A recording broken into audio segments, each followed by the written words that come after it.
Hello everyone, स्वागत है आप सभी का हमारे यूट्यूब चैनल में।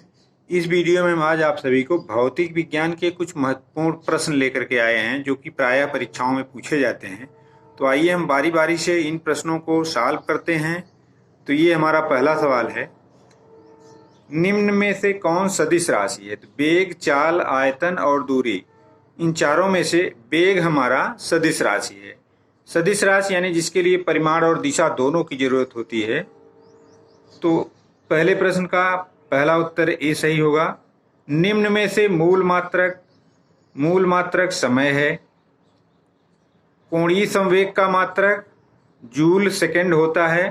कोणीय संवेग यानी द्रव्यमान गुणे कोणीय वेग होता है। और बल का मात्रक न्यूटन होता है, जिसे किलोग्राम मीटर पर सेकेंड स्क्वायर भी कहते हैं।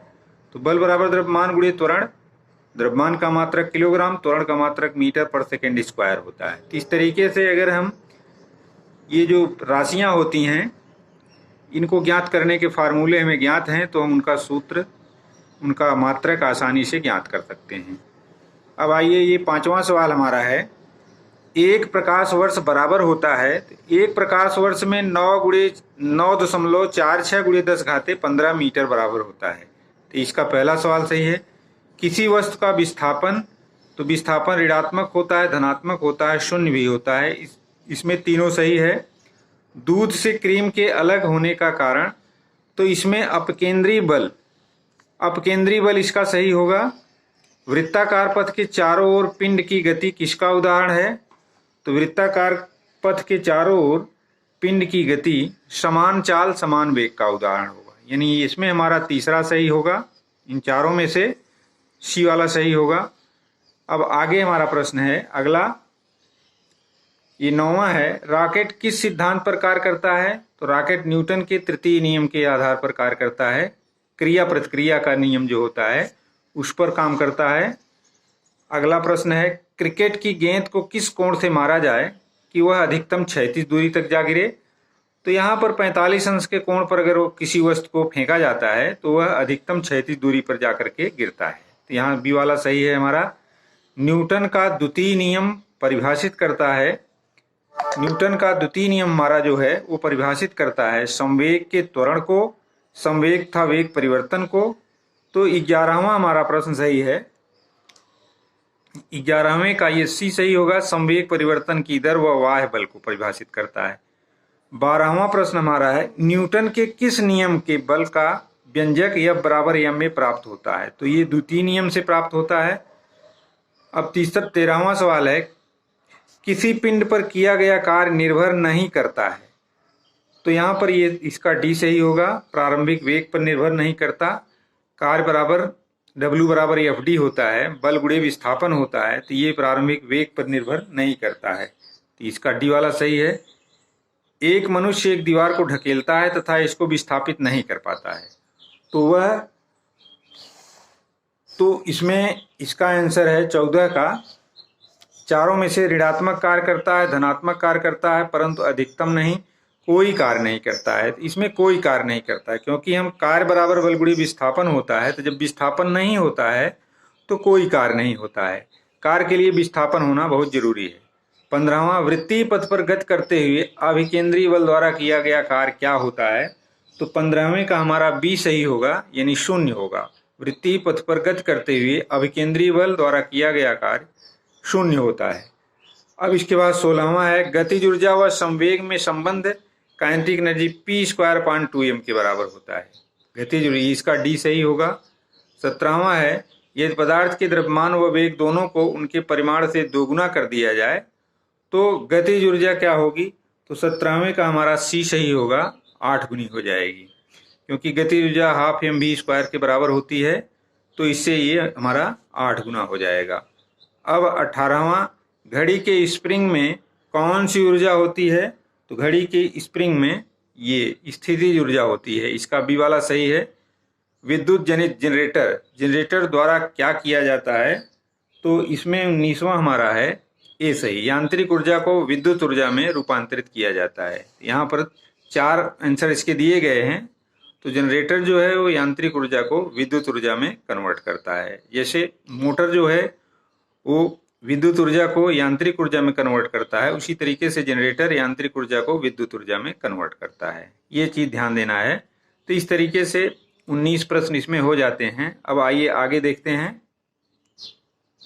अब ये 20वां हमारा है, एक अश्वशक्ति कितने वाट के बराबर होता है? तो एक अश्वशक्ति 1 हॉर्स पावर 746, इसमें सही होगा, 746 वाट के बराबर होगा। अब 21वां है, निम्न में से गुरुत्वाकर्षण बल के संदर्भ में कौन सा कथन सही है? तो 21वें का हमारा सी सही होगा। यहाँ गुरुत्वाकर्षण बल क्रिया प्रतिक्रिया युग्म है। अब 22वां, सार्वत्रिक गुरुत्वाकर्षण नियतांक, इसका मान ये बी वाला सही होगा, 6.67 इंटू 10⁻⁻11 न्यूटन मीटर स्क्वायर प्रति किलोग्राम स्क्वायर। अब 23, पृथ्वी की सतह पर गुरुत्वीय त्वरण जी का मान क्या होता है? तो पृथ्वी की सतह पर गुरुत्वीय त्वरण जी का मान 9.8 इंटू 9.8 मीटर प्रति सेकेंड स्क्वायर होता है। यानी पृथ्वी की सतह पर जी का मान 9.8 मीटर पर सेकेंड स्क्वायर होता है। और यदि किसी पिंड को भूमध्य रेखा से ध्रुवों की ओर ले जाया जाए तो इसका भार क्या होता है? तो यहाँ पर बढ़ता है। यदि किसी पिंड को भूमध्य रेखा से ध्रुवों की ओर ले जाया जाए तो उसका भार बढ़ता है। यहाँ पर ये बी वाला सही होगा। पानी का घनत्व 25वें का, तो पानी का घनत्व 4 डिग्री पर अधिकतम होता है। यह प्रश्न प्रायः बहुत अधिक पूछा जाता है परीक्षाओं में, इसलिए ध्यान देना है इस पे कि पानी का घनत्व 4 डिग्री सेंटीग्रेड पर अधिकतम होता है। यस आई पद्धति में 4 डिग्री पर जल का घनत्व कितना होता है? तो 4 डिग्री सेंटीग्रेड पर जल का घनत्व 1 किलोग्राम प्रति घन सेंटीमीटर होता है। यहाँ पर इसका बी वाला सही होगा। तो ये 26वें में जो दिया गया है, एसआई पद्धति में 4 डिग्री सेंटीग्रेड पर जल का घनत्व कितना होता है? तो यहाँ पर ये ध्यान देना है 1000 किलोग्राम प्रति घन मीटर होता है। इसका डी वाला सही होगा, बी सही नहीं होगा, डी वाला सही होगा इसका। पृष्ठ तनाव का मात्रक होता है, तो पृष्ठ तनाव का मात्रक न्यूटन प्रति मीटर होता है, इसका बी सही होगा।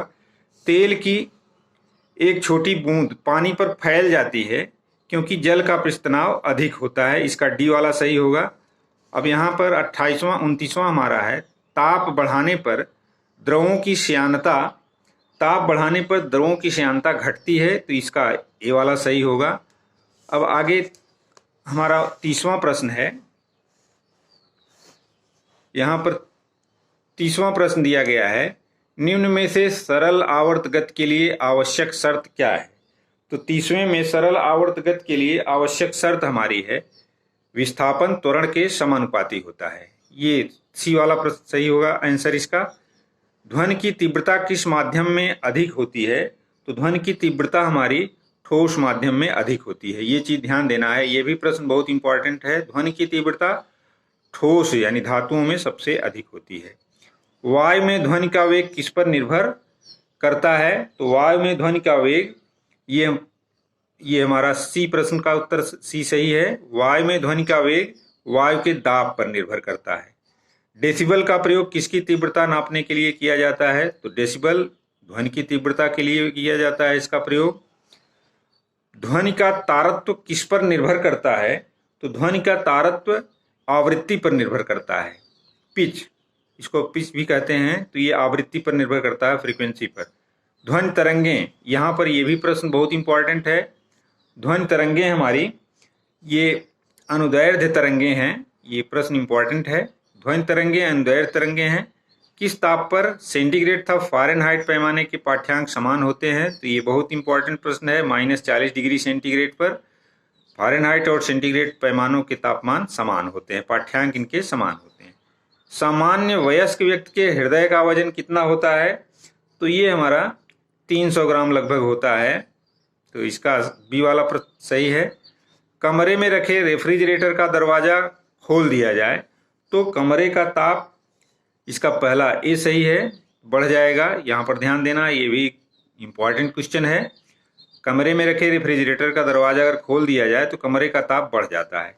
प्रेशर कुकर में खाना जल्दी पकता है क्योंकि, इसका 39वें का हमारा ए सही है। प्रेशर कुकर के अंदर दाब बढ़ने से पानी का क्वथनांक बढ़ जाता है, तो जब दाब बढ़ जाता है तो पानी का क्वथनांक बढ़ जाता है।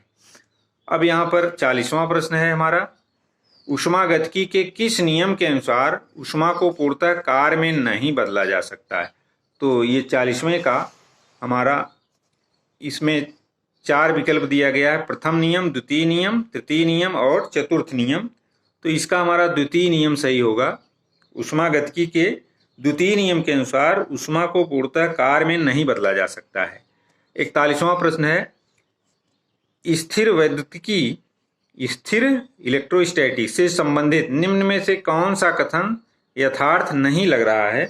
तो 41वें का यहाँ पर डी, घर्षण से इलेक्ट्रॉन का उत्पादन होता है, ये है यथार्थ नहीं है। अब 42वां हमारा है, सिलिकॉन और जर्मेनियम ये सेमीकंडक्टर हैं, अर्धचालक हैं, ये चीज़ ध्यान देना है। तो इसका डी वाला, सी वाला सही है। विशिष्ट प्रतिरोध का मात्रक, विशिष्ट स्पेसिफिक रेजिस्टेंस, 43वें क्वेश्चन का आंसर ओम मीटर होता है। विशिष्ट प्रतिरोध का मात्रक ओम मीटर होता है, प्रतिरोध का मात्रक ओम होता है, ये चीज ध्यान देना है।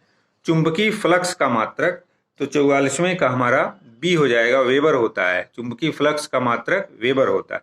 निर्वात में प्रकाश की चाल 3 × 10⁸ मीटर पर सेकेंड स्क्वायर होती है, पर सेकेंड होती है, यहाँ ध्यान देना है। 45 का हमारा बी सही है, 3 × 10⁸ मीटर पर सेकेंड, यानी 1 सेकेंड में 3 × 10⁸ मीटर ये प्रकाश गमन करता है निर्वात में। हीरे का चमकना किस क्रिया का उदाहरण है?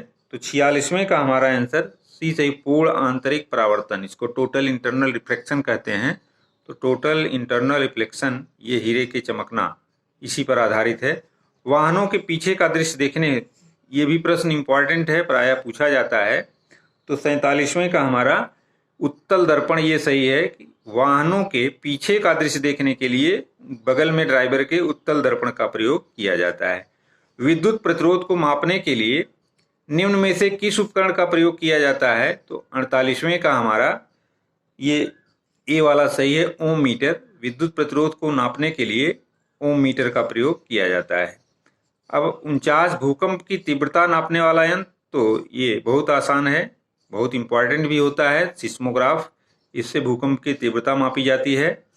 किस वैज्ञानिक ने थियरी ऑफ रिलेटिविटी, अपेक्षिकता सिद्धांत को प्रस्तुत किया?